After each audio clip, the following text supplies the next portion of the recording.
The bill would have given EU citizens the same status as overseas immigrants, and, in a bid to stop benefits tourism, would cap any entitlement they can receive at the amount they would have received in the home country. Sir Christopher Chope, Tory MP for Christchurch, had tabled the private member's bill on Friday, but it was blocked in Parliament.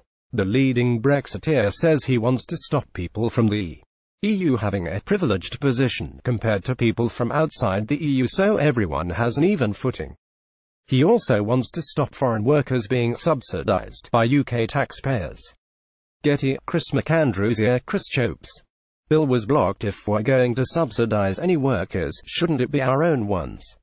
Sir Chris Chope, speaking exclusively to express.co.uk, he said, "This bill is designed to fit in with the Brexit scenario, in which everybody who comes to the United Kingdom from abroad is treated equally. This means someone who comes from the Philippines would have the same rules applied to them as someone from Latvia. The idea of this bill is to ensure that people who come here to work and fill a gap in the labour market do not get subsidised by the UK taxpayer at the expense of homegrown workers. If we're going to subsidise any workers, shouldn't it be our own ones?" But although the bill was quashed, Sir Christopher isn't giving up. He plans to use the bill to generate a conversation.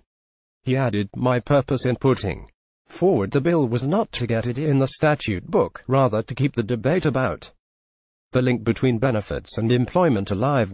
I shall use it as a vehicle to maintain the pressure. The bill has a lot of governmental support, and I think it strikes a chord with what most people in Britain think." Getty. Jacob Rees-Mogg backed the bill. Mr. Peterbone, Mr. Ranil Jayawardena, Martin Vickers, Philip Davis and Sir Edward Lee have pledged their support to the bill. A government spokesperson said, "The country has voted to leave the EU and we are focused on negotiating the best deal for Britain.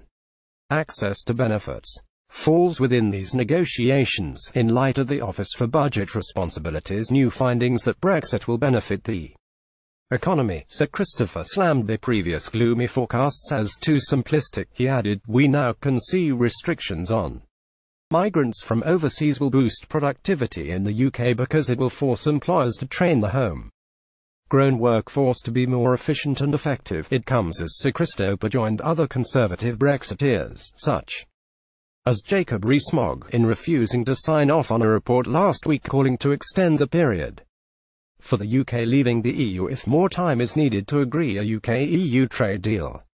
Bitter divisions had erupted over whether the Commons Brexit Committee should warn that the two-year implementation period was not long enough to resolve a host of issues.